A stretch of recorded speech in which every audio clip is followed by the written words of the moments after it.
Science, as we've seen, sheds light on the ways in which our universe works and the laws that make life on Earth possible. But science can't always answer the why questions. Why is there gravity in the first place? Why is there life at all? Or as some have asked before, why is there something rather than nothing? The question of origin asks where everything came from in the first place. It sometimes seems like science and faith are enemies with little to say to each other.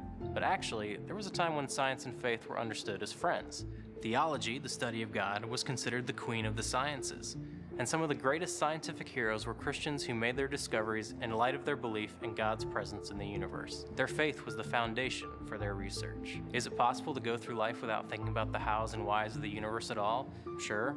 But you'll have to be more comfortable with ignoring questions like, how did the world begin? And how is it that life is somehow possible on our one small planet when the universe is hostile and chaotic? Maybe these still seem like questions that don't really matter when you come right down to it. But sometimes it's hard to press on when you're told that life is nothing more than a coincidence, an accident, or a fluke. Sometimes it's hard to understand your own world when you haven't got a clue how this world came into being, where it came from, and why.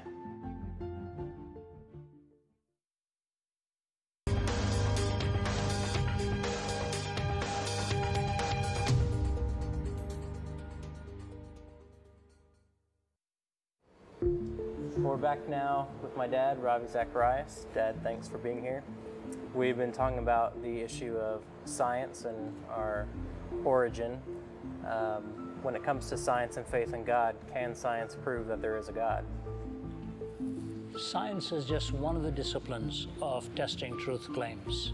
Many times you think of a single strand of evidence, and that is really not the way to judge the question. That brings together philosophical assumptions and philosophical statements. So you have to bring both science and philosophy, and there are various other disciplines that will be brought to bear upon testing this. But science alone is not the sole judge on a matter such as this. Why is it that we as Christians are so easily intimidated by the scientific field? I think because science has sort of, in the last few years particularly, tried to hijack the whole area of truth, as if the only truth you can know for certain is scientific truth.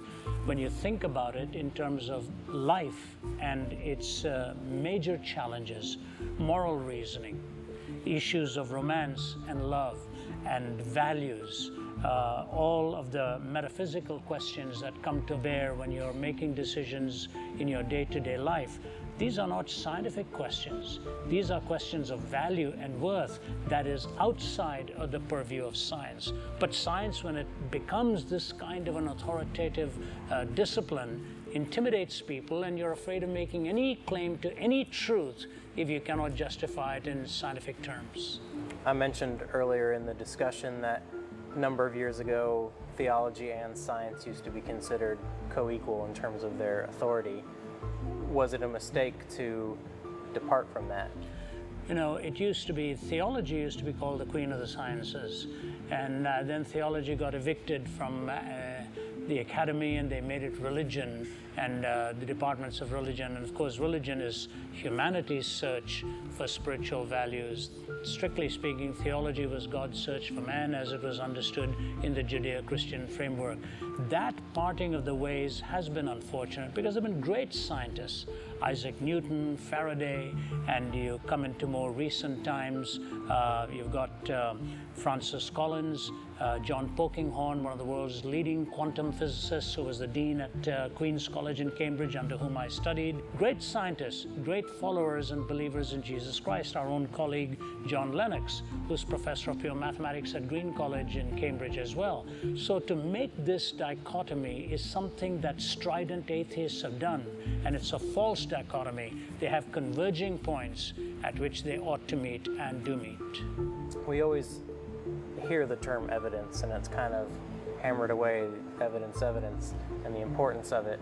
Is it possible to actually live by sheer evidence alone, or do the scientists themselves draw on faith to verify their own principles? That's a very important question. I have often put it in these words: God has put enough into this world to make faith in him a most reasonable thing, and he's left enough out to make it impossible to live by sheer reason alone. Nobody in this world lives without faith.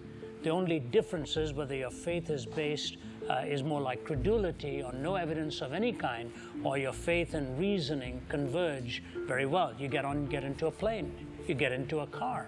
Yes, you've got the evidence that the pilot is supposed to be licensed and the plane is supposed to be checked up, but you don't go and check all those papers. You're expressing faith in a certain set of tests that are already assumed. I would like to ask the scientist this question: why is it important that the scientist doing his or her testing report their findings truthfully? Now, if they say yes, what is the scientific argument for that? The pragmatic answer, the pragmatic argument could be something completely different. We all converge with moral reasoning, with legitimate faith, and with empirical evidence. And in the Christian faith, all of these validly are enjoined and used. I'd like to ask you about the fact that the Bible tells us we're made in the image of God, but I'd like you to kind of frame it through a story I've heard you say, talking about Dr. Francis Collins, who was one of the co-mappers of the Human Genome Project. How would that story maybe illustrate the fact that we're made in the image of God, and what does that mean? The image of God, technically speaking, brings 2 points together. Number one is our moral reasoning and our individual freedom. So theologically, that's the way it is used. But the fact that Dr. Collins used it was more to demonstrate the issue of intelligibility and design. And this is the way he did it.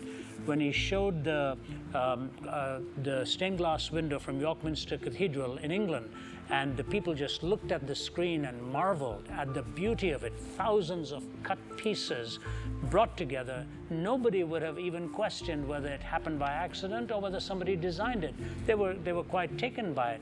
Then he uncovered the second half of the screen and showed the cross-section of the human DNA, which has 3.1 billion bits of information. And the extraordinary thing is, when you look at the first, you know there's intelligibility, you know there's a designer, you know there's beauty, and the awe that you have in response is legitimate. Why is it you switch the scene and look at something even more complex, even more clearly intelligible, and so magnificent in its beauty that all of a sudden you switch the ways of testing truth and assume that that happened by accident? I think Francis Collins's response was quite fascinating. After he finished showing those slides, he basically picked up his guitar and sang a gospel song. The response is one of worship. So science and spiritual reasoning in the Christian faith are not enemies. They are friends and ought to be friends, and one ought not to claim that kind of sovereignty as if it is the total way of testing truth in all matters of life. I know you receive letters from students who say they are treated as enemies in the scientific classroom. How can they address that? How can they respond to those attacks? They don't have the education of a professor, nor necessarily the training and education of an apologist. So how can they respond to that? Well, it's interesting, actually. I get letters from people in course of art, for psychology, in all of the arts courses, and in the inexact sciences and the exact sciences. It is often the prejudice that a professor brings to these disciplines, and we ought to be very careful to be able to identify that. It's because a person oftentimes misuses their own discipline to somehow dominate the worldview of the student that they are talking to.